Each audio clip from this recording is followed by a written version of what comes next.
আসলে আমাদের কিছু কিছু ইউটিউবার কন্টেন্ট তাদের আসলে মান সম্মান বা তাদের স্ট্যাটাস বা কেরিয়ার যে কোথায় চলে যায় তারা নিজেরাও জানে না। একজন মেয়ে পাইলেই হলো, বা সে 5টা কথা বলবে ক্যামেরার সামনে এসে, মানে ভুলেই পারে মনে হয় যেন যে সাকিব খান আসলেও এত ক্যামেরাম্যান বা এত সাংবাদিক তাদের কাছে থাকে না।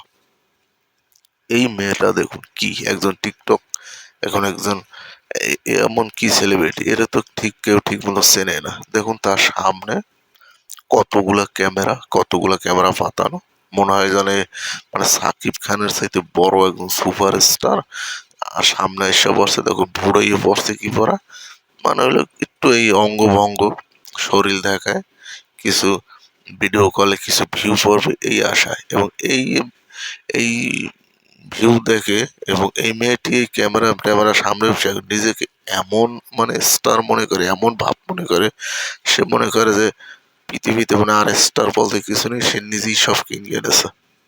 তো যাই হোক বন্ধুরা, সবাই ভালো থাকবেন, আজ এ পর্যন্ত।